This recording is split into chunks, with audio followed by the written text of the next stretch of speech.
Perkenalkan, saya Raihana, selaku MC webinar kolaborasi Morula IVF Surabaya dan Ruang Bidan Indonesia. Sudah hadir bersama kita Dr. Raudatul yang nanti akan mengisi sesi webinar kali ini. Di sini kita akan belajar bersama dalam webinar dengan tema infertilitas dan tata laksana menggunakan reproduksi teknologi IVF bersama Dr. Raudatul Hikmah, Magister Manajemen, Spesialis Obstetrik Ginekologi, Konsultan Fertilitas. Baik, sebelum memasuki inti acara, kita saksikan terlebih dahulu video profil Morula IVF dan Ruang Bidan Indonesia.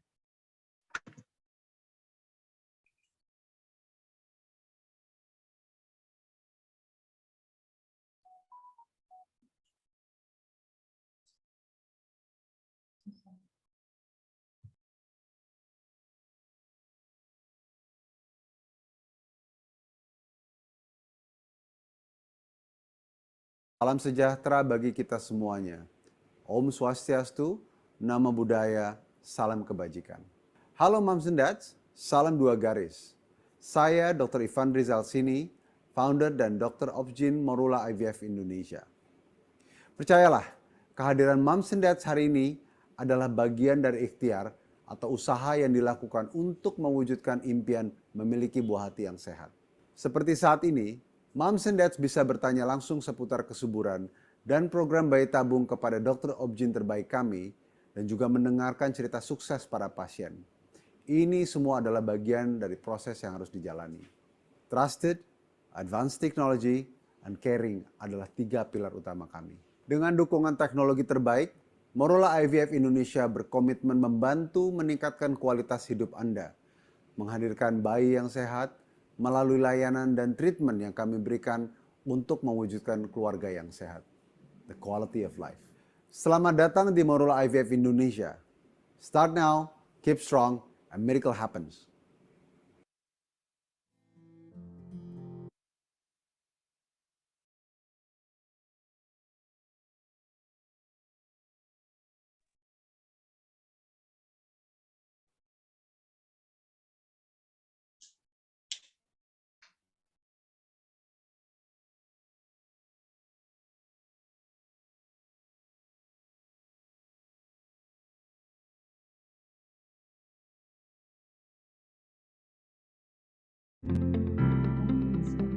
Hidup adalah sebuah perjalanan yang penuh dengan cerita dan setiap orang punya ceritanya masing-masing.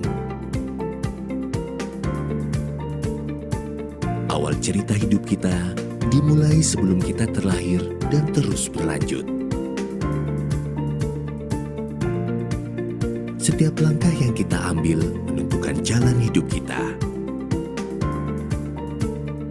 Tapi kesehatanlah yang membuat perjalanan hidup kita jadi lebih bermakna. BMHS hadir memberi makna untuk setiap langkah hidup kita dengan menyediakan solusi kesehatan yang menyeluruh. Memulai langkah di tahun 1973 dengan menolong para bunda melahirkan buah hati di RSI Abunda sebagai salah satu pelopor rumah sakit ibu dan anak di Indonesia. Dilanjutkan dengan Rumah Sakit Umum Bunda, membantu seluruh keluarga mendapatkan layanan kesehatan, berawal dari Jakarta hingga seluruh penjuru Indonesia.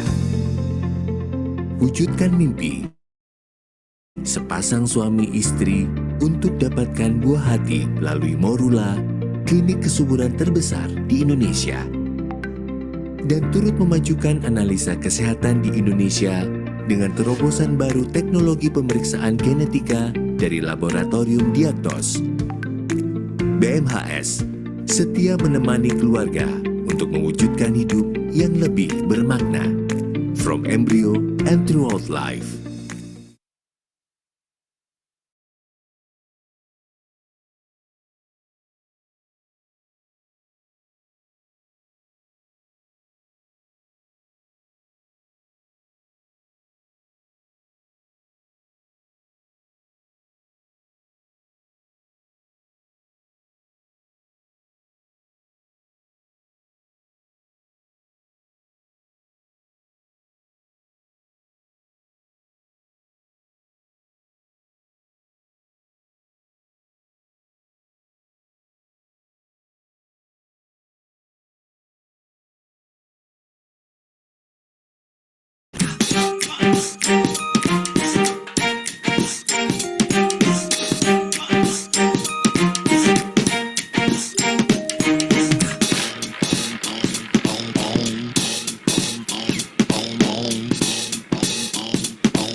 Baik, berikut video profil dari kami. Selanjutnya, kami juga memiliki penawaran menarik bagi peserta webinar yang ingin mendapatkan voucher potongan konsultasi dokter, USG, dan analisa sperma bagi member untuk memulai program kehamilan. Voucher ini akan diberikan kepada 10 orang tercepat dan terpilih, di mana link pengisian voucher dapat dilihat di kolom chat. Teman-teman panitia bisa dibantu dikirimkan linknya. Baik, tanpa berlama-lama lagi, waktu dan tempat saya persilahkan kepada moderator untuk memandu sesi webinarnya. Oke, baik, terima kasih atas waktunya dan juga selamat sore teman-teman semua. Oke, mungkin bisa reaction dulu ya semuanya yang hadir pada sore hari ini dalam webinar nih, infertilitas dan juga tata laksana menggunakan reproduksi teknologi IVF. Oke, baik, perkenalkan teman-teman, saya adalah Ivaninda Putri, salah satu anggota dari Ruang Bidan Indonesia yang di sini akan mendampingi dan juga bersama teman-teman semua dalam webinar kali ini. Tidak lupa juga kami ucapkan selamat datang kepada Dr. Hikmah selaku pemateri kita pada sore hari ini, dan pastinya nantinya ada juga tim dari Morula IVF Surabaya yang pastinya akan memberikan materi yang sangat luar biasa. Tapi sebelum itu kita akan menuju ke CV pemateri kita dulu ya. Sudah disebut ya, ada Dr. Hikmah di sini ya, yang pastinya dengan pengalaman yang luar biasa dan pastinya kita akan memberikan materi yang sangat penting untuk kita semua. Kepada panitia yang bertugas kami persilakan.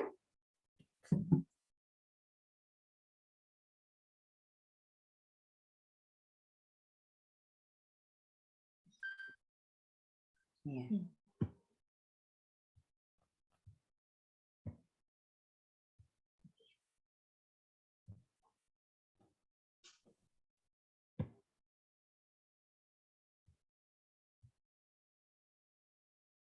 Apakah sudah bisa, Dokter? Oke.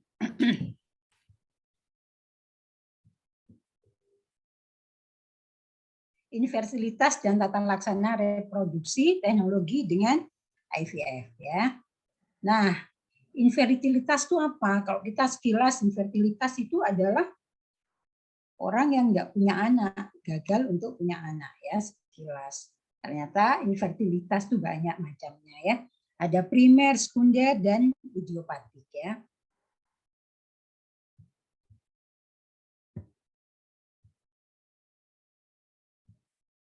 Apa itu infertilitas primer?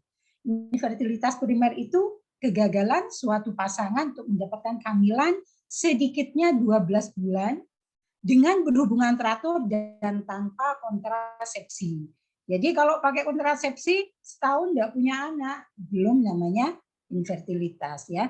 Kalau infertilitas primer belum pernah hamil ya, dalam 1 tahun berhubungan dengan teratur ya. Apa infertilitas sekunder? Kalau sekunder itu istri pernah hamil tetapi tidak bisa punya anak lagi setelah 12 bulan berhubungan secara teratur tanpa kontrasepsi. Kemudian infertilitas idiopatik, namanya idiopatik. Idiopatik itu tanpa diketahui penyebabnya. Istrinya bagus, diperiksa bagus semua, suaminya diperiksa bagus semua, tapi kok tidak hamil-hamil sih? Nah, namanya itu infertilitas idiopatik ya. Nah, prevalensinya sekitar 12 sampai 15% dari pasangan usia subur. Ya. Apa faktor resiko infertilitas? Ini sekilas ya. Pertama, konsumsi alkohol ya. Yang kedua, merokok. Jadi kalau mau program hamil tapi merokok itu sama aja bohong ya. Jadi tidak boleh merokok, minum alkohol tidak boleh ya. Kemudian berat badan obes atau terlalu kurus itu juga tidak bagus ya, bisa terjadi anovulasi. Kemudian olahraga ringan baik, tapi olahraga yang berlebihan tidak boleh ya. Kemudian stres ya, stres juga akan menyebabkan gangguan hormon ya. Kemudian juga mempengaruhi obat-obatan, pekerjaan, kemudian yang berhubungan dengan radiasi itu juga akan mempengaruhi kesuburan ya. Kemudian faktor-faktor yang berpengaruh untuk infertilitas, seberapa besar pengaruhnya? Ternyata faktor istri itu mempengaruhi 30%, faktor suami berpengaruh 30%. Nah, 30%-nya faktor keduanya dan 10% faktor lainnya ya. Kemudian nah ini kita menginjak ke IVF atau bayi tabung ya. IVF itu singkatan dari apa? In vitro fertilization ya. In vitro itu artinya di luar. Fertilization artinya pembuahan atau fertilisasi.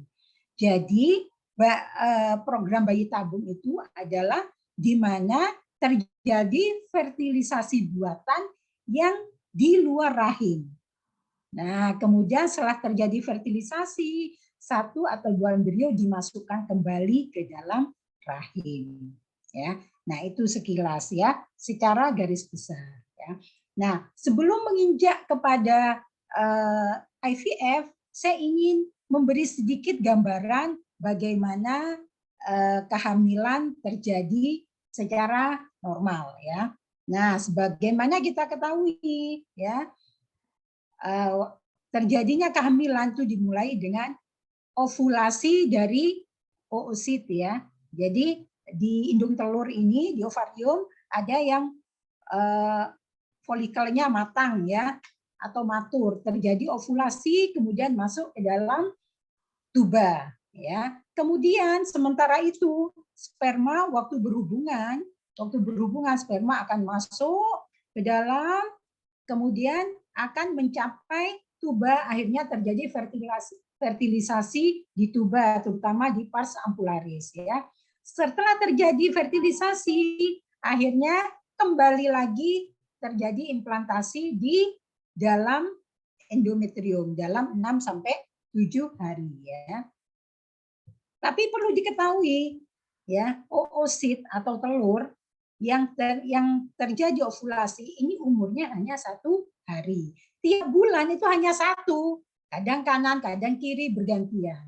Umurnya hanya bertahan 1 hari. Demikian juga sperma.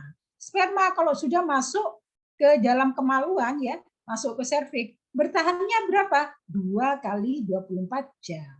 Jadi diperlukan waktu yang tepat di mana terjadi ovulasi dan spermanya juga saat itu masuk pada waktu yang tepat, baru terjadi fertilisasi atau pembuahan. Ya.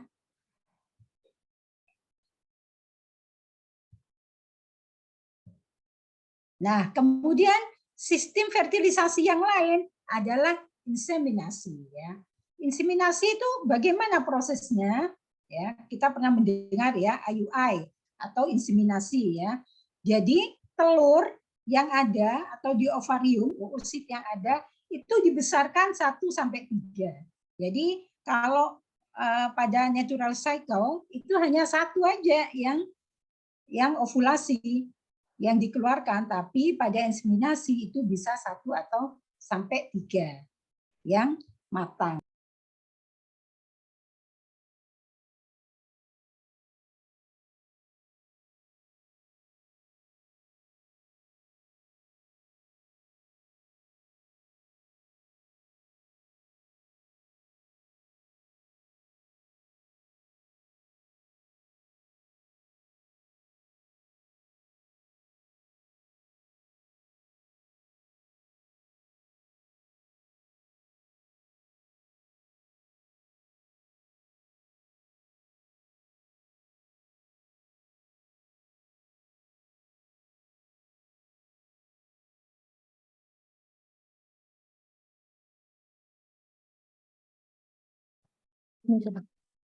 Halo.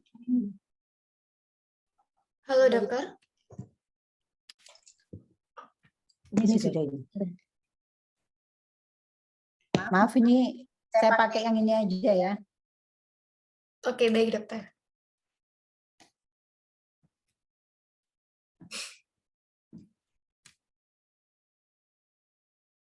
Nah, ya. Bagaimana inseminasi? Kalau inseminasi, telurnya yang dibesarkan bukan 1 sampai 3 dibesarkan. Kemudian saat itu dikeluarkan sperma. Spermanya diapakan? Dicuci. Ya. Jadi dalam sperma yang normal itu banyak, ada sperma yang bagus, ada yang yang mati, ada yang setengah mati. Nah, itu dicuci. Diambil sperma yang bagus-bagus. Nah, kemudian spermanya dimasukkan ke dalam rahim. Ya. Nah, diharapkan sperma ini nanti sperma yang bagus-bagus ini yang mencari oosit yang sudah ovulasi. Nah, jadi intervensinya hanya sebatas kita menyemprotkan sperma ke dalam rahim. Ya, jadi keberhasilannya hanya 15%. Karena spermanya disuruh nyari sendiri telurnya. Mana telur yang matang disuruh nyari sendiri. Nah, itu inseminasi. Sekarang bayi tabung. Nah, bayi tabung itu seperti apa? Jadi kalau bayi tabung, telurnya dibesarkan dulu yang banyak, kemudian kalau sudah besar telurnya diambil, ya. Kemudian spermanya dikeluarkan, spermanya dimasukkan, disuntikkan ke dalam telur yang sudah kita keluarkan. Nah, setelah terjadi embrio, ditunggu sampai 3-5 hari baru dimasukkan ke dalam rahim. Jadi itu ya sekilas ya.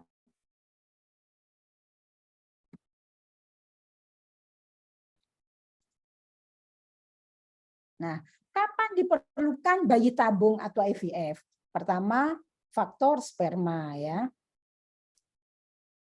Jadi, kalau pada inseminasi, sperma yang diperlukan berapa? Diperlukan itu per cc-nya minimal 10 juta ke atas per cc. Kalau orang hamil normal, bisa terjadi kehamilan normal, diperlukan sperma minimal 15 juta per cc. Kalau pada inseminasi diperlukan berapa? 10 juta ke atas per cc. Itu faktor sperma. Nah, kalau spermanya kurang dari 10 juta, itu kehamilan normal tidak bisa, inseminasi juga tidak memenuhi syarat.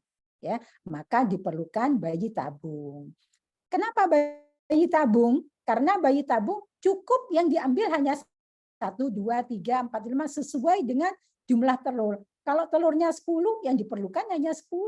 Lain halnya pada inseminasi, diperlukan di atas 10 juta per cc. Kenapa? Karena inseminasi spermanya mencari sendiri telurnya. Sedangkan pada IVF, spermanya kita masukkan satu-satu. Kita yang memasukkan, menginjeksikan satu sperma masuk ke satu oosit. Ya. Jadi kalau sperma oositnya yang ada misalnya ada 15, cukup membutuhkan 15 sperma. Nah, itulah keunggulan dari IVF atau bayi tabung. Kemudian sumbatan kedua saluran telur ya. Kedua tubanya itu menyempit atau tersumbat. Padahal tadi baik inseminasi atau persalinan kehamilan normal itu diperlukan bertemunya oosit atau bertemunya telur dengan sperma itu di mana? Di tuba falopii, terutama di bagian pars ampularis. Nah, kalau tubanya itu buntu, tidak mungkin bisa ketemu. Nah, makanya kita pertemukan di luar melalui IVF. Kemudian apalagi endometriosis atau kista coklat. Kista coklat ini jinak tapi jahat ya. Karena ini merusak sel-sel telur yang sehat, kemudian menyebabkan saluran tuba distorsi, saluran tuba kaku, dan sebagainya. Jadi sulit untuk mendapatkan kehamilan. Atau gangguan fungsi ovarium. Ya, orang ini mens 2 bulan sekali, 3 bulan sekali. Nah, jadi ovariumnya tuh telurnya ada, tetapi fungsinya tidak bagus. Perlu IVF. Atau infertilitis, seperti yang dikatakan tadi, istrinya normal, suaminya normal, tapi kok tidak hamil-hamil sih? Nah, ini akhirnya itu merupakan indikasi untuk IVF. Atau gagal inseminasi intrauterin. Inseminasi bolak-balik sampai 6 kali. Jadi tidak perlu inseminasi lagi kalau sudah bolak-balik. Akhirnya beralih ke IVF ya.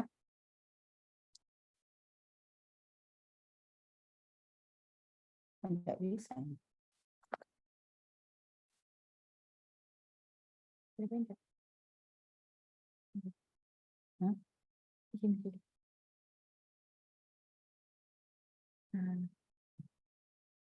Nah, faktor lainnya apa? Long distance marriage ya. Orang yang suami istri tapi berjauhan ya. Satunya di Amerika, satunya di Indonesia. Terutama orang Madura itu banyak ya, suaminya berlayar. Jadi berhubungan jarak jauh gimana hamil kalau hubungan jarak jauh ya. Nah, akhirnya ini diperlukan IVF. Kenapa? Kenapa? Karena kalau kita hubungan jarak jauh dengan IVF itu cukup instan ya. Suaminya cukup mengeluarkan sperma. Nah, spermanya tuh di freezing atau dibekukan. Nah, kemudian suaminya balik lagi berlayar tidak masalah ya. Nanti istrinya waktu program bayi tabung cukup mengambil dari sperma suami yang sudah dibekukan tadi ya. Kemudian apalagi preservasi kesuburan orang yang misalnya mau kemo ya, CA ini perlu disimpan baik itu oosit maupun dalam bentuk embrio.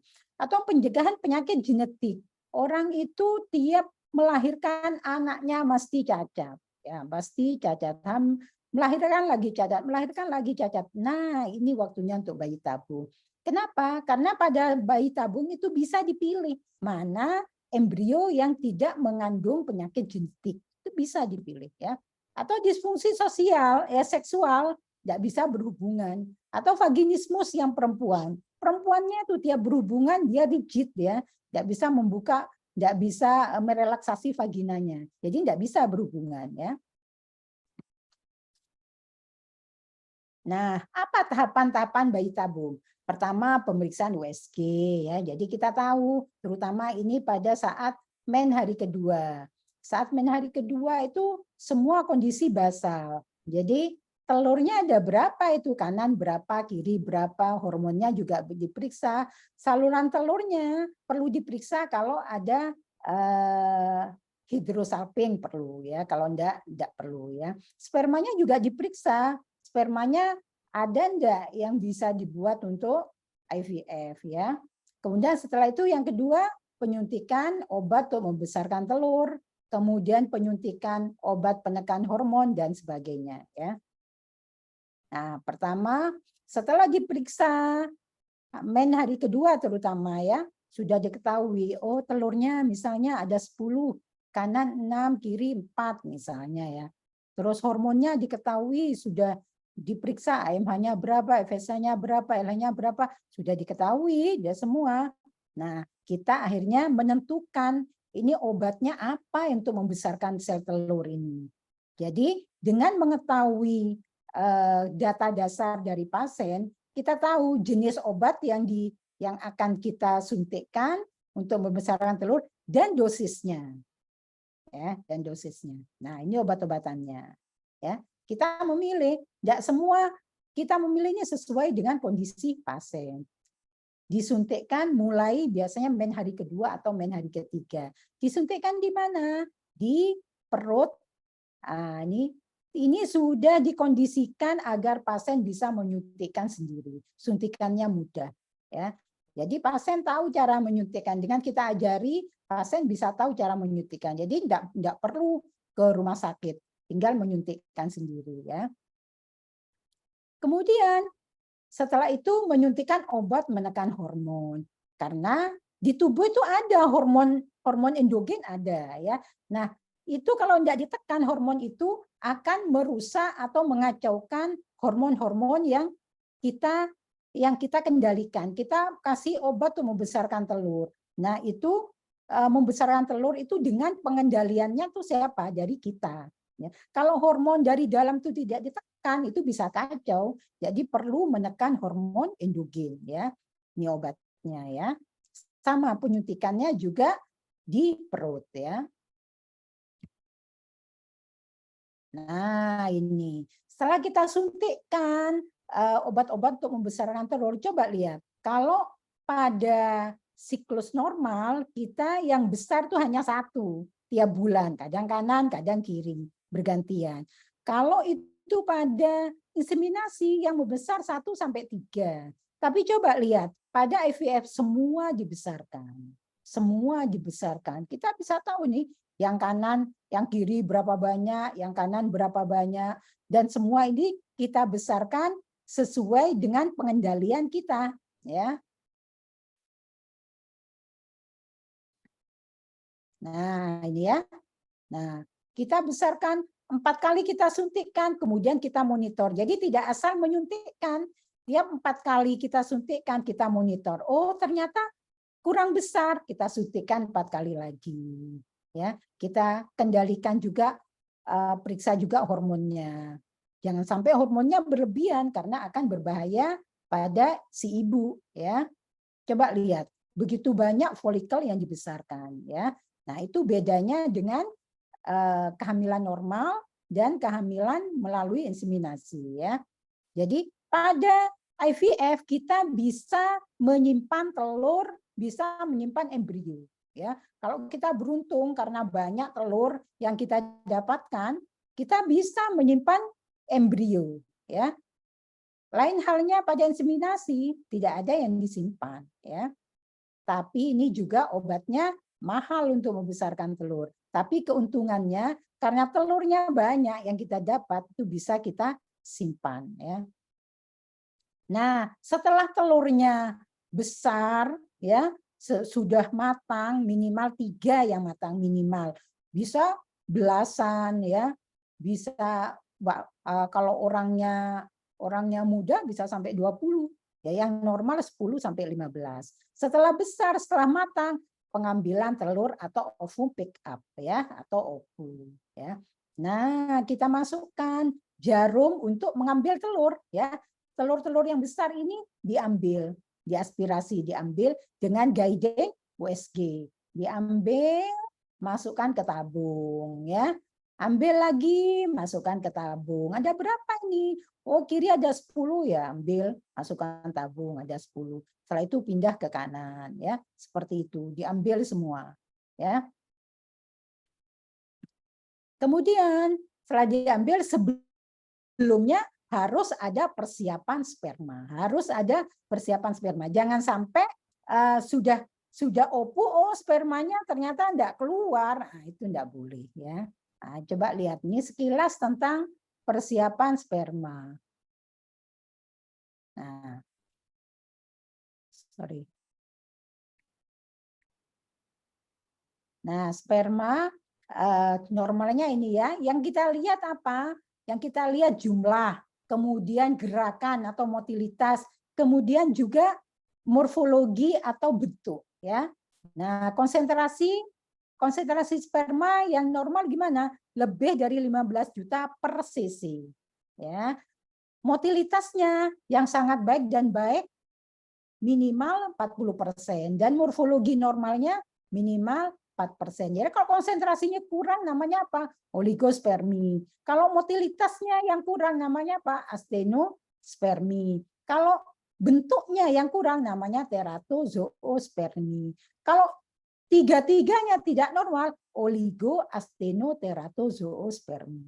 Kalau tidak ada semua, waktu dikeluarkan tidak ada spermanya, namanya azoospermi. Ya.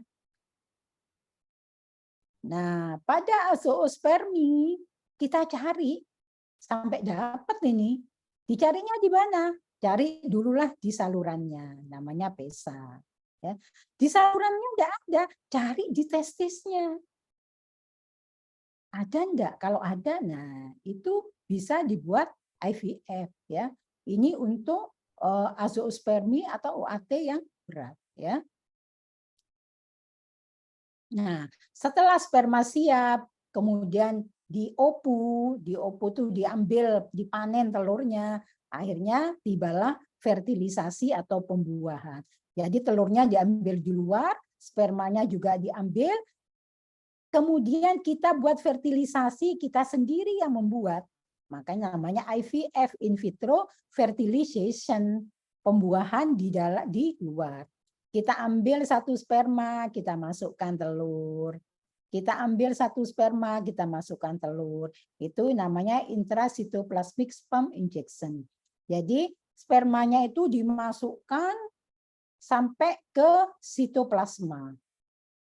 Nah, ini ada pipet ini ya. Pipet ini isinya sperma. Nah, ini masuk tembus sitoplasma baru spermanya keluar ya. Jadi, makanya intracytoplasmic sperm injection ICSI ya.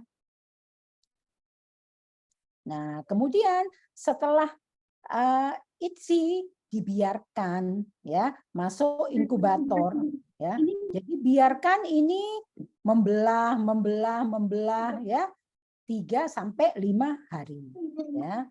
Setelah diinkubasi di inkubator selama 3 sampai 5 hari, kemudian dilihat tibalah saatnya tanam embrio ya. Tadi embrio yang sudah di inkubator itu selama 3 sampai 5 hari kemudian diambil. Nah, kalau rahimnya memungkinkan saat itu, maka langsung dimasukkan pada hari kelima atau bisa juga hari ketiga sampai hari kelima sesuai dengan usia embrio. Ya, tapi kalau rahimnya endometriumnya tidak memenuhi syarat, ya kita tunggu di freezing aja dulu, nunggu siklus berikutnya ya. Jadi kalau memenuhi syarat langsung kita masukkan. Yang dimasukkan berapa? Biasanya 1, maksimal 2. Ya, 2 itu pakai informed consent. Kenapa? Karena bisa jadi twin atau kembar ya. Kembar, bagaimanapun kembar itu resikonya, komplikasinya lebih besar dibandingkan kehamilan tunggal. Ya, biasanya kita pasang 1. Kalau pasiennya minta 2, itu harus tanda tangan informed consent ya bahwa ini benar-benar memang minta 2 dengan konsekuensinya apa? Bisa hamil kembar ya. Nah, kemudian setelah dimasukkan ke dalam rahim perlu penunjang fase luteal ya. Nah, agar tidak terjadi keguguran, maka kita suntikkan HCG dan progesteron ya. Nah, ini obat-obatannya ya. Nah, ini obat-obat agar yang sudah kita masukkan itu tidak terjadi aborsi ya. Nah, ini secara sekilas ini salah satu short protokol, ada long protokol. Nah, ini protokol yang paling banyak dipakai ya. Jadi hari kedua kita periksa ya USG, periksa hormon-hormon ya. Kemudian mulai hari kedua atau hari ketiga bisa dimulai injeksi obat untuk membesarkan telur. Ini diinjeksi dulu 4 kali. 2, 3, 4, 5. Setelah 4 kali evaluasi. Oh ternyata ini perlu tambahan dosis. Oh ternyata ini sesuai. Kalau sesuai diteruskan aja tanpa penambahan dosis. Oh ternyata tidak sesuai, ini kecil-kecil. Kemudian estradiolnya kurang, maka perlu penambahan dosis atau perlu ditambah obat lain.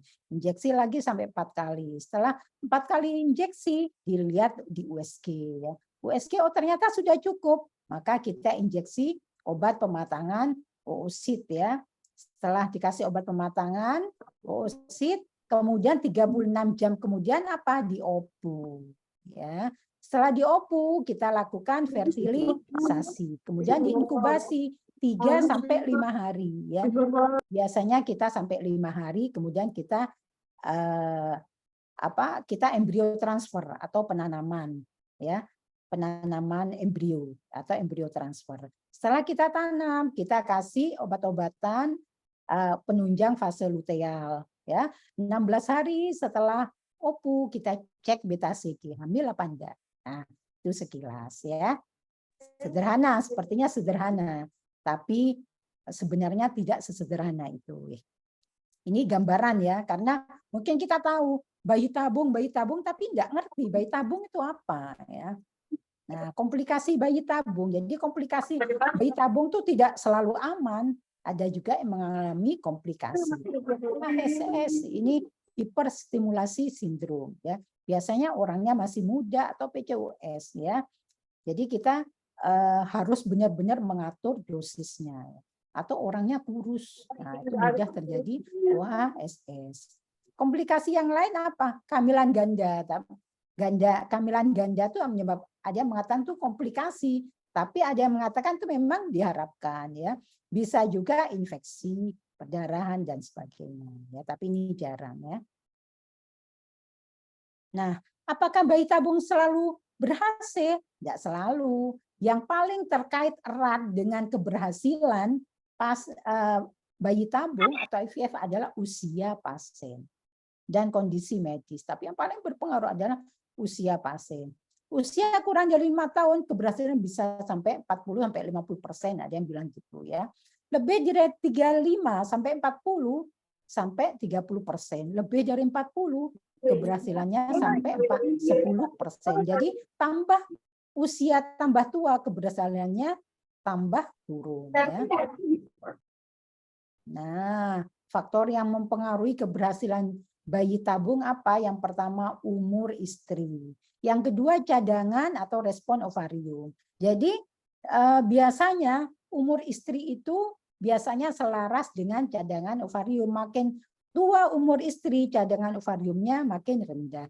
Tapi ada juga pasien yang umurnya masih muda tapi cadangan ovariumnya sedikit. Nah, itu berpengaruh ya. Kemudian cara stimulasinya, juga faktor-faktor infertilitas lain seperti sperma dan lain-lain. Pada umumnya satu siklus itu keberhasilannya kurang lebih 40% ya. Nah, kontribusi sperma dan sel telur terhadap keberhasilan IVF apa? Yang paling berpengaruh adalah itu apa? Telur 80%, sperma 10%, rahim endometrium 10%. Yang paling berpengaruh adalah sel telur. Sel telur yang paling berpengaruh apa? Usia. Makanya hati-hati dengan usia ya. Jangan sampai kita terlena akhirnya sudah umur 35 tahun ke atas baru sadar untuk melakukan IVF karena keberhasilannya lebih kecil. Nah, kapan bayi tabung itu gagal? Yang pertama, pada waktu stimulasi ovarium. Ovariumnya dibesarkan, tidak ada telur yang membesar atau telur yang membesarnya sedikit 1 atau 2 ya. Tapi ini kalau di kita di morula tetap walaupun telurnya hanya 2 atau 1 tetap kita coba ya. Atau ya waktu OPU oosit tidak didapatkan. Atau spermanya juga tidak ada. Jadi gagal lah. Oositnya ada, spermanya tidak ada, percuma. Atau spermanya ada tapi oositnya tidak didapat. Ya sama aja ya, itu gagal ya.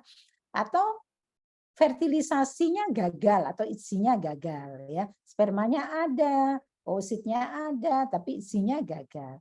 Atau isinya berhasil tapi setelah diinkubasi embrionya tidak membelah, tidak berkembang, sama aja ya. Atau embrionya berkembang tapi waktu DET pasiennya tidak hamil, berarti transfernya gagal ya. Nah, bisa ini dilakukan bolak-balik sampai 6 kali gagal ya, gagal berarti ya. Nah, sekarang teknologi IVF, terutama di morula itu kita sudah banyak kita menggunakan teknologi yang canggih. Jadi tadi ITSI ya, kita memasukkan sperma langsung ke dalam telur atau ke dalam oosit ya. Ada lagi yang lebih canggih namanya IMSI ya. Jadi kalau IMSI ini pembesarannya 400, IMSI ini pembesarannya sampai 6.000. Jadi ini untuk orang-orang yang spermanya banyak kelainan. Jadi dengan pembesaran yang 6.000 kita bisa memilih sperma yang benar-benar bagus ya. Mungkin di ITSI tidak terlihat, tapi pada waktu IMSI dengan pembesaran 6.000 kita benar-benar bisa memilih ya. Kemudian PESA dan TESA. PESA itu diambil di salurannya, kalau TESA diambil di testisnya ya. Kemudian kultur sampai tahap blastosis hari kelima ya. Kita mempunyai alat yang canggih sehingga kulturnya itu tidak merubah dari bentuk yang semula. Pembekuan embrionya juga di morula itu bagus ya. Artinya embrio yang lebih yang mau kita bekukan atau yang mau kita bekukan untuk siklus berikutnya itu tidak banyak berubah atau tidak berubah dari yang aslinya ya. Kemudian kita juga melakukan assisted hatching ya, nanti dijelaskan. Ada juga kita inkubatornya itu time lapse. Tiap dari waktu ke waktu kita bisa mengevaluasi pembelahannya itu gimana. Oh ini pembelahannya ternyata ada tidak normal pada pembelahan. Jadi ini tidak usah dipilih karena pembelahannya tidak normal. Itu bisa memungkinkan kalau kita pakai time lapse. Dari detik ke detik, menit ke menit, jam ke jam kita bisa mengevaluasi ya. Nah, kemudian PGT atau PGT-A ini untuk mengetahui kromosomnya normal atau enggak. Kalau di FI ini untuk mengetahui spermanya normal atau enggak ya. Nah, ini assisted hatching ya. Ini pakai laser ya. Kita sudah biasa dilakukan secara rutin ya. Karena untuk embrio ya, itu memerlukan ada tempat yang terbuka ya, yang terbuka untuk tempatnya nancep ke endometrium. Nah, kadang-kadang karena zona pelosidonya terlalu keras, akhirnya tidak bisa hatching secara spontan. Makanya kita bantu. Ini akan meningkatkan keberhasilan ya. Nah, ini ya assisted hatching ya, pakai laser ya. Kemudian PGTA ya. Jadi PGTA pada hari kelima ya terjadi blastosis, kita ambil sedikit kemudian kita tes ya. Teknologi unggulan terbaru untuk mengecek kromosom yang digunakan untuk meningkatkan keberhasilan IVF. Untuk memastikan bahwa kromosom embrio itu normal apa enggak. Kalau waktu diambil PGTA, oh ini tidak normal, enggak usah dipilih. Jadi kita bisa memilih mana embrio yang normal melalui PGTA. Ya, kita juga bisa mengetahui saya ini laki, ini perempuan ya. Embrio ini laki, embrio ini perempuan, yang ini normal. Misalnya normal di antara normal semua, suruh milih ibunya, minta laki atau perempuan. Oh, saya minta yang laki, maka kita pilihkan yang laki ya. Ini bisa memungkinkan karena ini sudah canggih ya. Nah, kalau sudah dilakukan PGTA, ada yang mengatakan prosentase terjadinya kehamilan bukan 40% lagi, bisa mencapai 68% kalau sudah dilakukan PGTA. Nah, PGTA itu memberi manfaat pada apa? Pasangan yang sudah melakukan program bayi tabung berulang kali tapi belum berhasil hamil. Jadi perlu dilakukan PGTA. Atau pasangan yang bolak-balik keguguran. Jadi mungkin itu ada kelainan kromosom ya, atau pasangan dengan riwayat penyakit bawaan ya, dan pasangan di atas 38. Kenapa pasangan di atas 38 perlu PGTA? Karena biasanya sering terjadi kelainan kromosom ya. Nah, makanya segera kalau kita memang ada indikasi syarat memenuhi untuk program bayi tabung, cepat periksa ke dokter, jangan sampai terlena, jangan sampai umur kita sudah tua baru kita sadar ya. Periksanya harus berdua dan persiapkan lahir batin, fisik dan mental. Karena kadang-kadang apa? Orang-orang itu kalau mau bayi tabung kadang-kadang malu pakai masker ya agar tidak terlihat. Padahal itu sebenarnya hal yang biasa ya. Jadi makanya persiapkan lahir dan batin. Oke. Nah, demikian sekilas dari saya. Monggo kalau saya kembalikan lagi ke moderator. Oke, baik. Terima kasih banyak Dokter Hikmah atas penyampaian yang luar biasa. Oke, baik. Di sini Dokter, teman-teman juga udah banyak sekali nih yang akan memberikan pertanyaan seperti itu. Nah, mungkin sebelum kita menuju pertanyaan yang ada di kolom chat, mungkin bagi teman-teman yang ingin raise hand dulu nih, saya persilakan, saya berikan kesempatan nih untuk teman-teman yang pengen ngobrol dulu nih bersama Dokter Hikmah. Tadi kedengaran ya saya? Iya, terdengar Dokter. Apakah ada? Oke, baik. Mungkin sambil menunggu ya dari teman-teman yang raise hand. Jadi ada pertanyaan di kolom chat Dokter. Di sini dari Windy Saraswati. Oke, izin bertanya. Saya Windy dari Magetan. Untuk kasus OAT, apakah pengambilan sperma selalu melalui tindakan semisal seperti PESA dan lain-lain? Baik, terima kasih. Itu Dokter, pertanyaan dari Mbak Windy. Oke, bagus sekali ya. Jadi begini.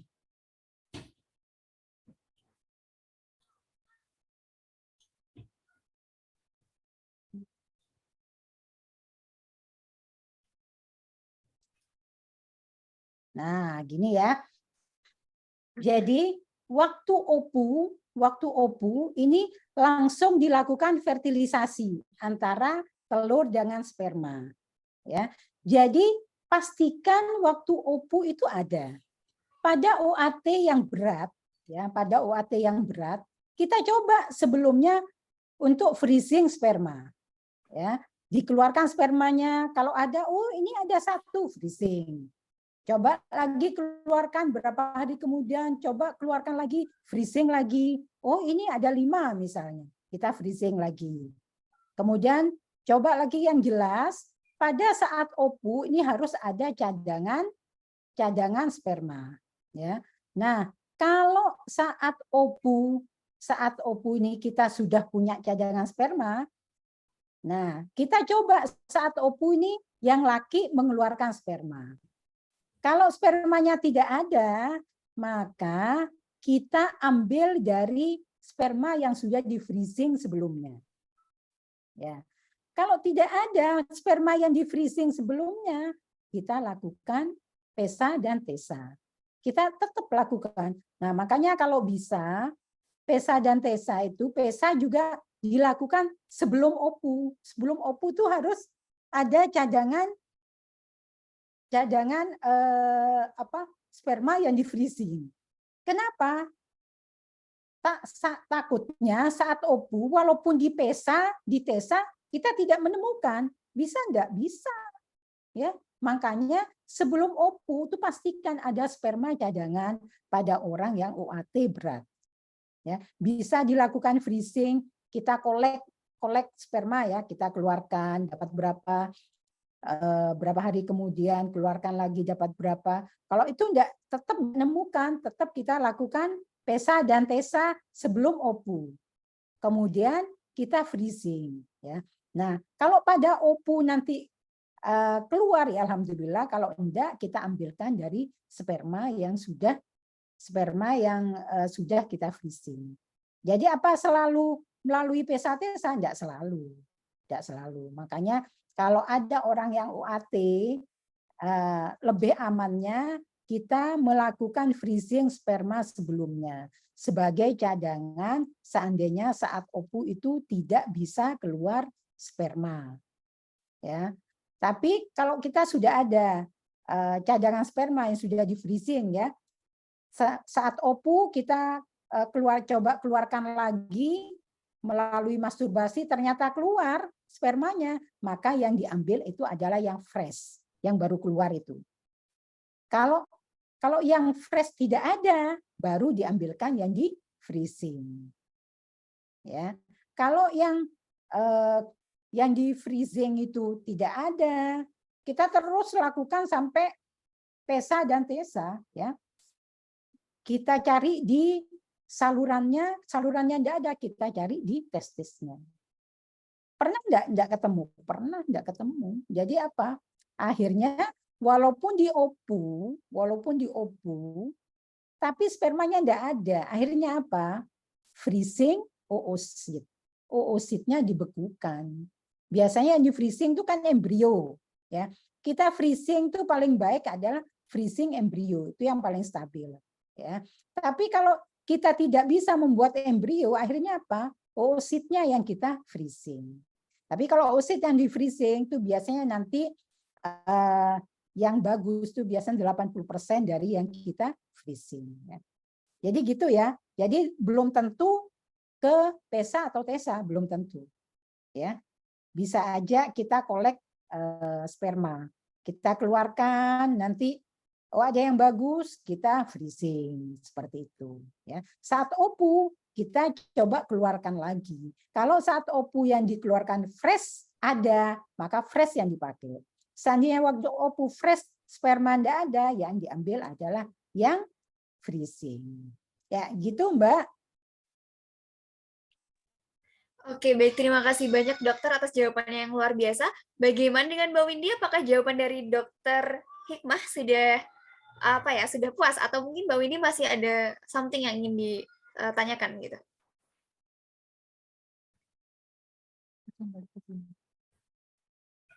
Oke, baik. Saya rasa sudah cukup ya, Mbak Windy ya. Oke. Baik, dokter, ada pertanyaan kembali dari peserta. Mungkin dari sini ada peserta yang ingin raise hand terlebih dahulu. Saya persilakan untuk mengangkat tangannya. Oke, mungkin langsung saja ya. Ada pertanyaan berikutnya, dokter.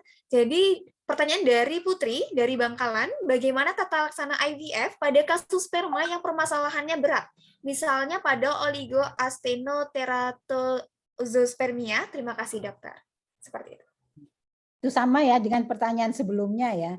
Jadi itu sudah ditanyakan sebelumnya, sistemnya itu prinsipnya pada saat OPU itu harus ada sperma. Nah, kalau kita tidak menjamin ada sperma saat OPU, maka dicoba dikeluarkan sebelumnya. Jangan mulai dulu stimulasi ovariumnya, jangan dimulai dulu sebelum benar-benar kita mendapatkan spermanya itu ada ya. Jadi sebelumnya kita coba keluarkan sperma, kalau ada kita freezing ya. Oh, kalau masih kurang coba keluarkan lagi, kita freezing seperti itu ya. Itu sebagai sperma cadangan, seandainya saat OPU dikeluarkan sperma tidak ada, maka kita ambil sperma cadangan ya. Kalau itu tetap tidak ada, dicoba dikeluarkan tetap tidak ada, maka kita mencarinya di mana? Di salurannya. Kalau tidak ada di salurannya, ya tetap cari di testisnya ya. Ya begitu Mbak. Oke. Oke, baik. Terima kasih banyak dokter atas jawabannya. Ada pertanyaan kembali dokter dari peserta kami pada sore hari ini. Di sini ada dari Kak Diah, bagaimana dokter tata laksana pada bayi tabung dengan kasus perempuan yang sudah berusia 41 tahun dan juga sel telurnya sudah tidak bagus lagi. Sekian, dokter. Bagus ya. Jadi seperti kita ketahui pada usia 40 tahun ke atas itu keberhasilannya sekitar 10% ya.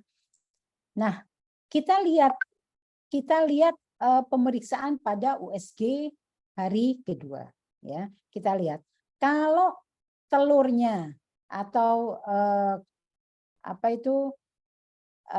folikelnya 4 atau lebih, maka kita bisa memberikan injeksi yang seperti normal ya, hanya dosisnya aja dibesarkan.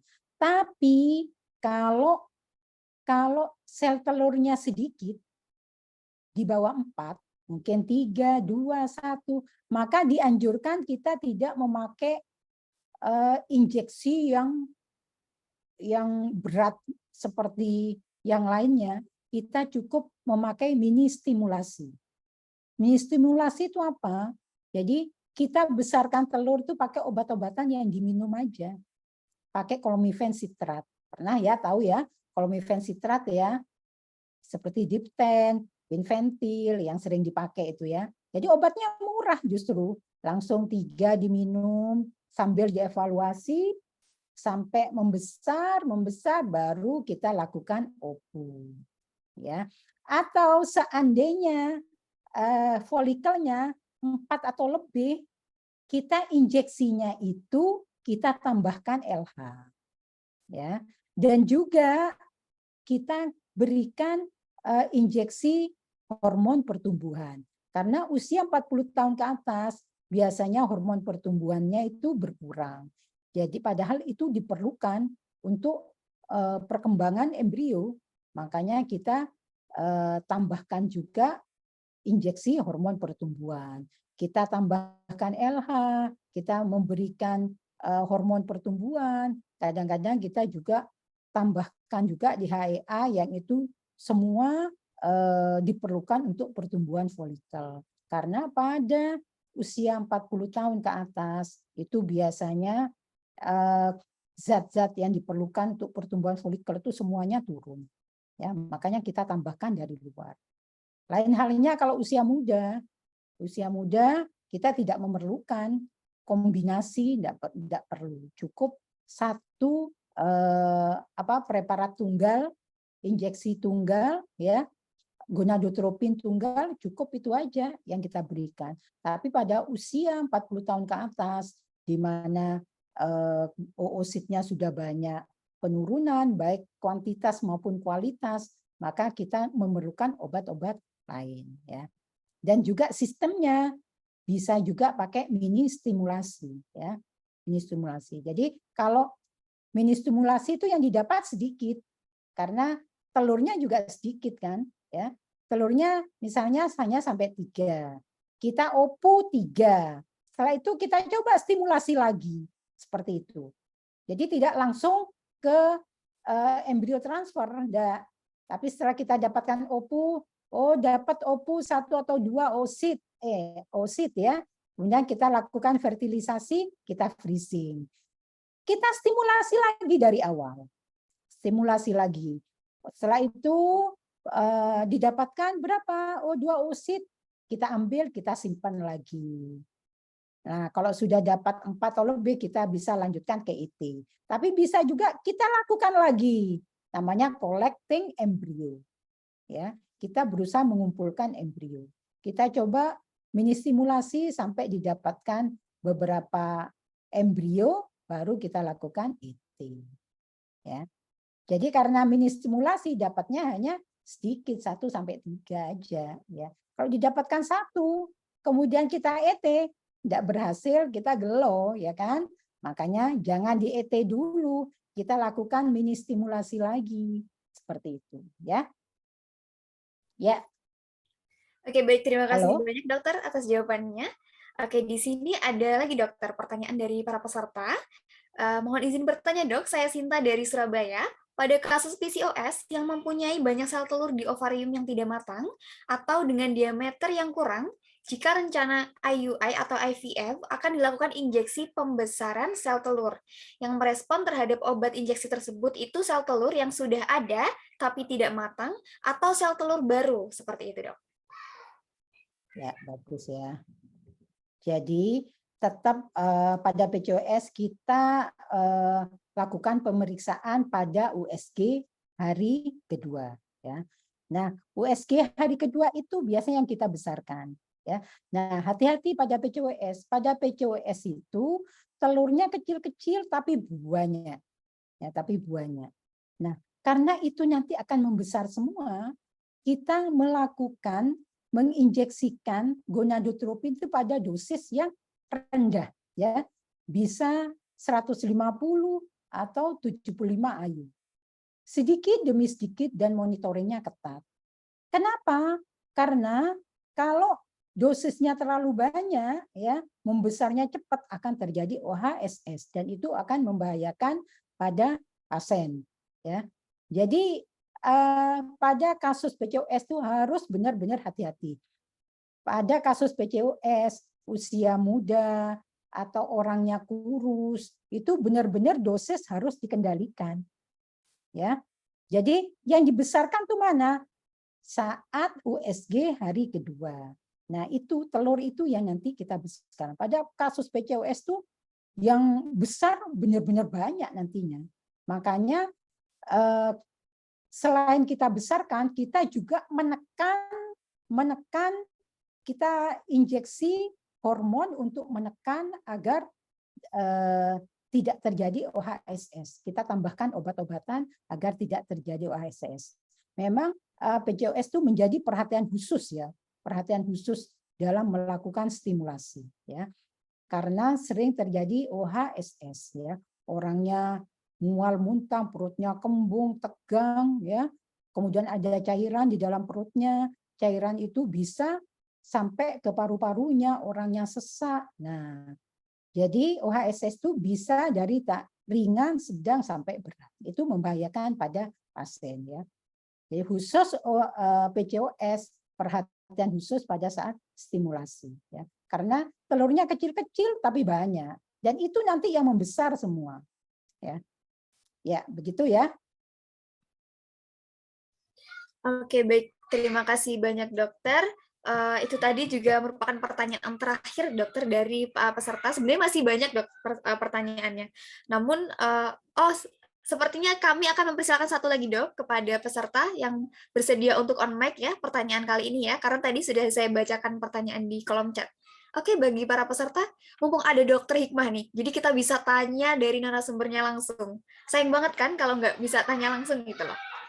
Adakah dari teman-teman peserta yang ingin bertanya? Bisa raise hand?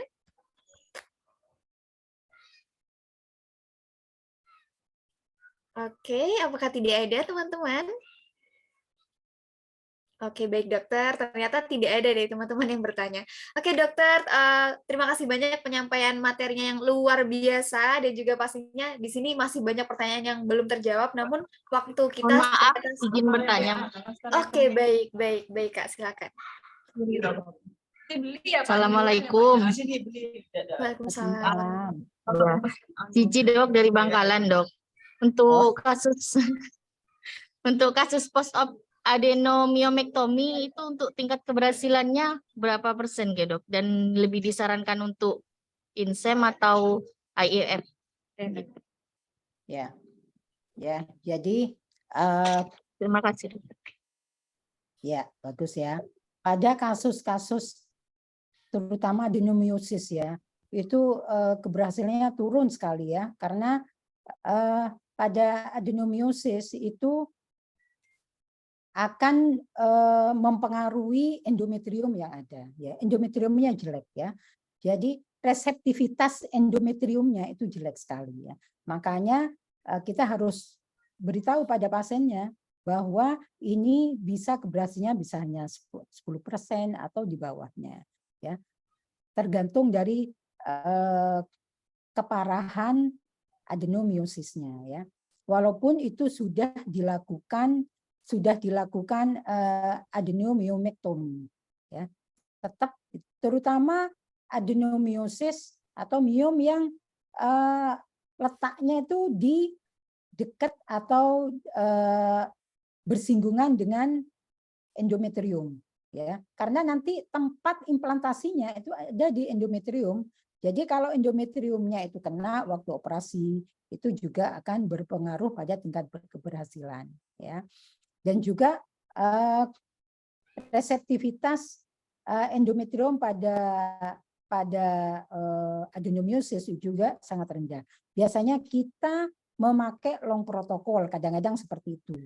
Atau jenis penekan hormonnya itu biasanya kita perbaiki dulu uterusnya, setelah uterusnya diperbaiki baru kita mulai stimulasi. Itu ada cara khusus, tidak seperti yang lainnya ya pada adenomiosis ya. Jadi memang itu momok tersendiri pada seorang operator ya, bagaimana caranya agar tidak merusak endometrium, kemudian juga pada dokter yang bertanggung jawab untuk melakukan bayi tabung itu juga perhatian tersendiri ya, karena keberhasilannya rendah sekali ya, kadang bolak-balik, tapi ada juga pasien yang bolak-balik berusaha untuk mendapatkan keberhasilan. Ada juga yang berhasil, bukan tanpa berhasil enggak ya, cuman keberhasilan jauh menurun dengan adanya adenomiosis ya. Ya.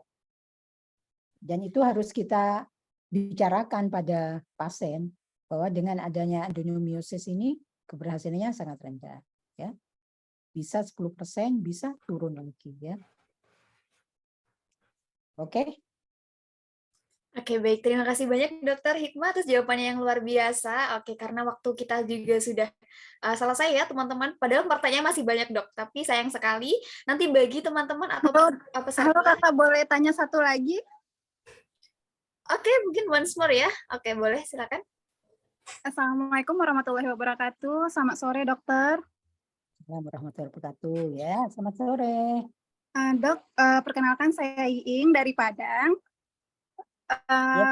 Saya mau tanya dok, pada tahun 2019 saya pernah IVF di Morula Tangerang. Cuma pada saat itu untuk sperma kan di freezing ya dok ya, karena tesa-pesa. Karena embrio udah nggak ada yang sisanya itu, jadi sebaiknya untuk IVF berikutnya dites sperma lagi atau menggunakan sperma yang udah ada atau berapa lama kira-kira sperma yang dibekukan itu bertahan untuk cukup bagus? Apakah sama dengan embrio yang di freezing atau beda gitu, Dok? Terima kasih, Dok. Ya, begini ya, kalau sebelumnya sudah ada cadangan sperma, itu bisa diambilkan dari situ atau tetap dicoba dikeluarkan. Bagaimanapun yang fresh itu lebih bagus. Yang fresh lebih bagus ya. Dicoba dikeluarkan lagi spermanya ya. Kalau memang tidak ada, baru yang lama dipakai ya. Yang lama dipakai apakah bagus? Insya Allah bagus ya. Karena di sini di Morula penyimpanan untuk freezing sperma itu bagus. Tapi tetap yang paling bagus apa? Yang fresh. Yang bagus yang fresh. Jadi saya sarankan tetap dicoba dikeluarkan. Coba dikeluarkan. Kalau ada freezing ya memang harus telaten ya. Dicoba dikeluarkan. Kalau ada kadang yang ada tuh 1 atau 2 yaitu disimpan ya. Berapa hari kemudian coba lagi keluarkan seperti itu. Kalau memang tidak ada baru kita pakai yang lama. Tidak apa-apa. Yang lama pun bagus. Tapi tetap yang paling bagus itu adalah yang fresh. Berapa tahun? Saya kira berapa tahun pun aman karena freezingnya bagus, alatnya bagus ya. Ya seperti itu, Mbak Iim. Bismillah, coba lagi. Insya Allah Bismillah berhasil ya. Amin. Terima kasih, Dok. Harus semangat ya. Ya, Dok. Oke, baik. Terima kasih banyak Dokter Hikmah dan juga dari Kak Iing ya, saudari ya. Oke, pertanyaan bagus sekali. Baik, Dokter Hikmah dan juga seluruh peserta dari webinar pada sore hari ini. Sayang sekali ya waktu kita udah habis gitu, karena sudah mendekati maghrib juga. Dan mungkin sebelum kita mengakhirinya, kami persilakan kepada Dokter Hikmah untuk memberikan closing statement kepada seluruh peserta, supaya gimana sih nantinya kalau misalnya menghadapi kasus-kasus seperti ini. Nah, jadi bagi ini buat bidan-bidan bisa juga akan ditransfer ke ibu-ibu karena bidan itu bagaimanapun terdepan. Kalau di Madura itu bukan dokter terdepan tapi bidan yang terdepan ya. Jadi dengan bidan tahu kasus-kasus atau macam infertilitas dan penanganannya secara umum bisa memberi motivasi kepada ibu-ibu yang mengalami infertilitas bagaimana penanganan yang benar, kemudian direfer di tempat yang sesuai ya. Jadi kalau sudah tahu kita harus tetap memberi semangat ya. Bagaimanapun kita berusaha terakhir itu adalah doa. Bukan doa dulu tapi usaha dulu. Usaha dulu terakhir doa ya. Nah, decision maker-nya itu adalah Allah ya. Siapa tahu usaha kita sama Allah dikabulkan karena kita berusaha keras dengan doa Allah mengijabah kun fayakun ya. Jadi tetap semangat dan tetap berusaha. Jangan sampai terlena, ingat usia ya. Oke, terima kasih. Salam 2 jari. Oke, baik. Salam 2 jari juga, Dokter. Terima kasih banyak, Dokter Hikmah, atas quotes-nya yang luar biasa ya. Jadi menguatkan kita semua dan pastinya bagi bidan-bidan seluruh Indonesia ini jadi makin semangat lagi nih untuk membantu para wanita-wanita luar biasa yang menginginkan buah hatinya hadir di dunia. Oke, baik. Saya Irfaninda Putri selaku moderator dan juga mewakili teman-teman RBI seluruhnya mengucapkan mohon maaf dan juga terima kasih. Selanjutnya akan ada sesi dokumentasi bersama MC, Dokter. Baik, kepada MC kami persilakan. Baik, teman-teman semua.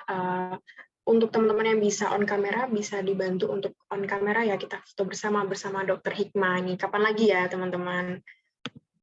Mengingatkan juga untuk teman-teman yang ingin mendapatkan voucher, bisa mengisi link yang sudah dibagikan oleh teman-teman Morula IVF ya, dan juga link absensi dan feedback juga sudah tertera di kolom chat. Bisa diklik linknya ya teman-teman.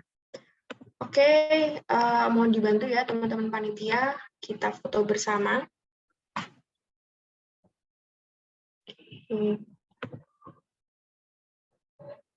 Oke, saya hitung ya. 1, 2, 3. Mungkin gayanya salam 2 jari ya, seperti kata dokter tadi. Boleh dibantu teman-teman? 1, 2, 2, 3. Baik, terima kasih. Terima kasih banyak kepada Dr. Hikmah dan moderator kita Kak Irfa. Semoga bisa bermanfaat untuk teman-teman semua. Dan untuk informasi lebih lanjut atau mungkin jika ada pertanyaan yang masih belum terjawab, teman-teman bisa follow Instagram @morula_ivf_surabaya ya untuk informasi selengkapnya. Baik, sudah selesai sesi webinar kita pada sore hari ini. Terima kasih atas partisipasinya. Saya akhiri. Wassalamualaikum warahmatullahi wabarakatuh dan selamat sore. Ya, terima kasih, Dok. Terima kasih semuanya.